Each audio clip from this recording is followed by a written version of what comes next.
Well, joining me now from Essex is the author Clare Mulley, who was at the event in Tempsford today. She's also written a book about Britain's first female secret agent of the Second World War. Clare, thank you very much indeed for your time this evening.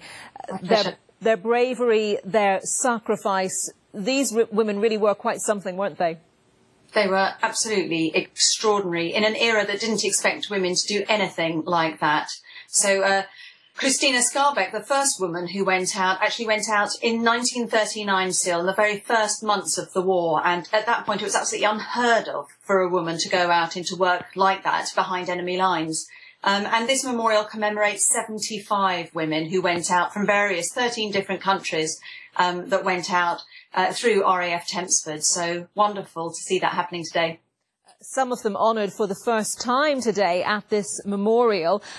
Why were they chosen? How did they come to be selected to be secret agents?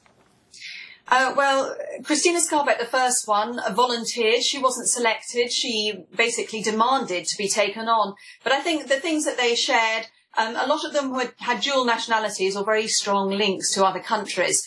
So they spoke French, for example, fluently, or the languages where they were going to be dropped in to work. And a lot of them had contacts as well. They'd lived in these countries before. So when they were dropped in, either taken by Lysander or dropped in by a parachute, they had a network. They had somewhere to stay and could be integrated. So the fact that some of them volunteered, I mean, that's amazing, knowing that they were going into potentially such dangerous and life-threatening situations, some of them leaving their children behind to go and do this.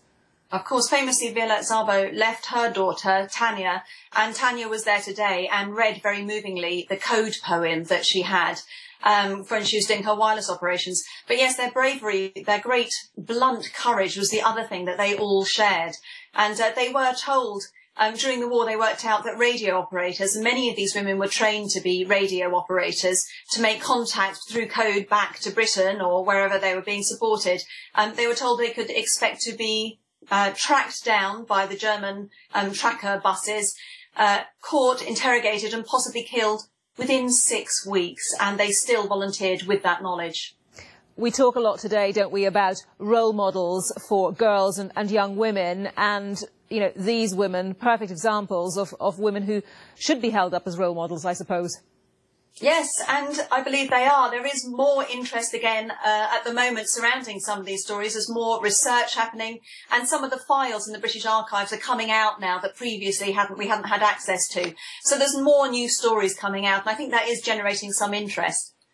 OK, Clare, thank you very much. Clare Mulley there, joining us from Essex.